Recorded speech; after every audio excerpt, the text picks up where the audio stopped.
Item Identification SCP-004 Object Class Euclid. Codenamed The 12 Rusty Keys in the Door. Special Containment Procedures. When handling items SCP-004-2 through SCP-004-13, proper procedure is vital. The items are not permitted to be moved off-site unless accompanied by 2 Level 4 security personnel. Under no circumstances should any other component of 004 be taken through 004-1. The effects of doing so are yet unknown, and the current cost of experimentation makes further research impractical. Should any of the objects contained within 004-1 breach containment or the facility be breached, the keys must be brought inside and the door closed prior to activation of Site-62's on-site warhead. Unauthorized removal of the keys from the testing area is grounds for immediate termination. Level 1 clearance is required for basic access to SCP-004-1. Level 4 clearance is required for use of 004-2 to -13. Description: SCP-004 consists of an old wooden barn door, -1, and a set of 12 rusted steel keys, 004-2 through 004-13. The door itself is an entrance to an abandoned factory in chronological history. July 2nd, 1949. A group of 3 juveniles trespassing on federal property near find the door. According to their testimony, they find a set of rusted keys and an iron lockbox and determine what door the keys unlock. The juveniles are taken into custody after they contact sheriff when one of their friends, SCP-004-01, goes missing. July 3rd, 1949. Local authorities found the severed right hand of Cas-1, 8 kilometers from 004-1. Other parts of Cas-01's body are found scattered as far as 32 kilometers from the factory. Under interrogation, the apprehended juveniles told authorities that upon opening the door with one of the keys, Cas-1 was torn into several pieces, each of which disappeared. At this point, the SCP Foundation takes over the investigation. July 4th, 1949. SCP agent obtains the keys from local authorities to begin testing. Tests show that 004-2 through 004-13 all fit into a single lock on the barred door. 12 D-Class personnel are assigned to test the effects of the door. Of the 12 subjects, each trying a different key to enter the room, only 2 survive. Opening the door with any key except -7 or -12 caused the test subjects to be torn apart in multiple directions. However, no dismembered parts were found until later. At the time of recording, only 2 parts of each subject has been recovered, with the exception of the subject using SCP-004, whose pieces were scattered in close proximity. The others have, for all intents and purposes, vanished from existence. Of the 2 surviving subjects, only one, having used 004-7, returned unharmed. The other came back in a near catatonic state, able only to remove himself from the door and then collapsed onto the floor, and had to be restrained to prevent him from gouging out his eyes. The subject using 004-7 suddenly entered a large room, impossibly big for the size of the attached building. After his exit, -1 was propped open, and an armed guard of Level 3 personnel entered. The size of the room is impossible to measure, and the door frame and the individuals in the room are the only part of the room that can't be felt or illuminated. July 16th, 1949. The juvenile suspects and sheriff are terminated. August 2nd, 1949. Is declared a hazardous area due to unexploded ordnance, and fences erected in order to prevent civilian ingress.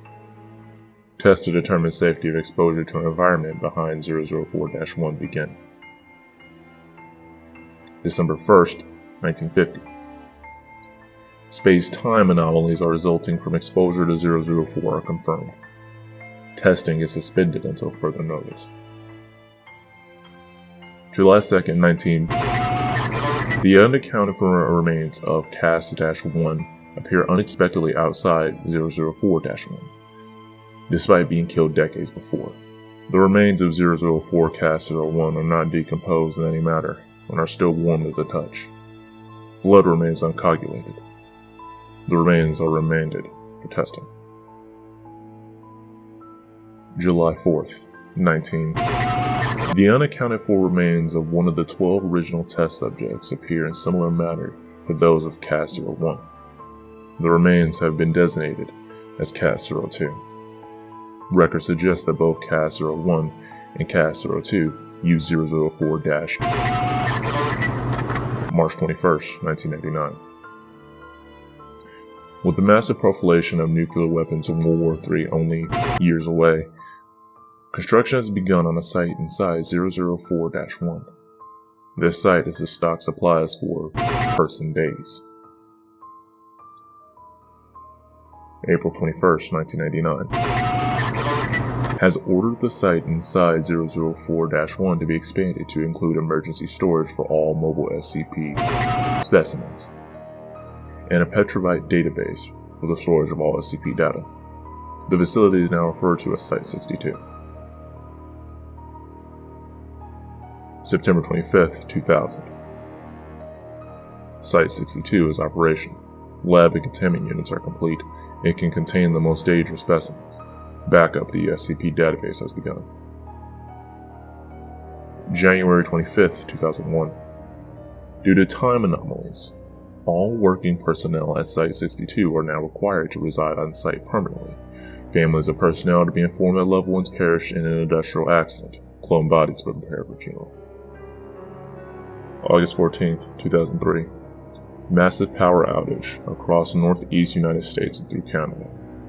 Due to the initial failure of multiple SCP generators, Site 62 was without power for 53 minutes. During those 53 minutes, those on site were completely without any source of light. They reported sensing creatures and people, although no abnormal entities could be seen or felt. Selected facility personnel were allowed to read. Instead, creatures sensed were of humanoid size, but otherwise similar to the massive green creature described. Time-space anomalies.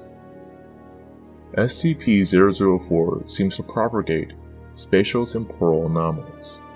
Personnel leaving the facility report losing time. Those who've been in the site for weeks insist they have only been in the facility for several days, and records of work completed and supplies consumed support their claims. Other temporal anomalies involve 004-2 through -13, especially the reappearance of CAS-01 and CAS-02 exactly years after 004 has been assigned to investigate all aspects of these time anomalies. Spatial anomalies to include the impossibly large dimensions of the area opened by 004-7. Similarly, the 2003 blackout incident suggests that there exists an alternate plane of existence within the same space that Site 62 operates. Additional notes. Testing on SCP-004 reveals that 10 of the keys open 004-1 on a dimension where the laws of physics and topology are significantly different from those of our home dimension.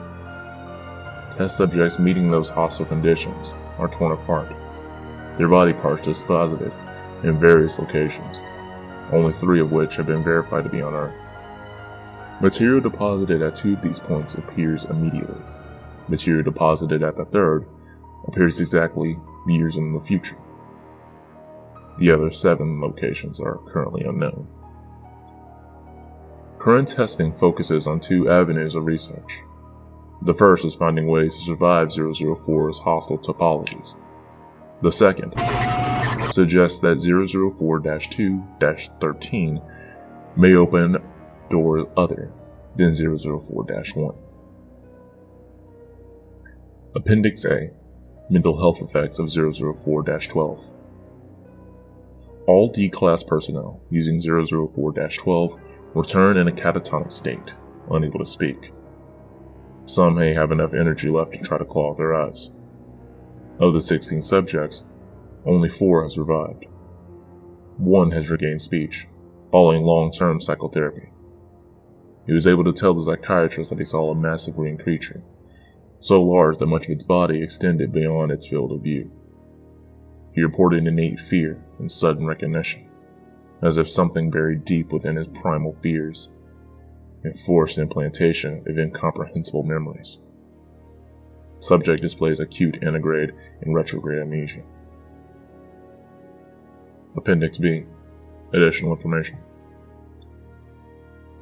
Item ID: SCP-004-14. Date of discovery: September 2nd, 1950. Origin of object: Object was discovered elsewhere in factory area, in the previous undiscovered manager's office. Description: Object appears as a large, unvarnished wooden box. The box may be unlocked by the safe key, 004-7, as well as the 5 of the unsaved keys. Upon unlocking 004-14 with 004-7, the box automatically opens on hinges. The volume of the space inside is precisely 5 times greater than the outer dimensions apply. Items placed within while the lid remains open do not affect the weight or any other properties of the box. When the lid is closed and locked, however, all items inside vanish irretrievably. Personnel locked inside the box are also irretrievable, although losing personnel in this fashion appears to affect significantly the dreams experienced by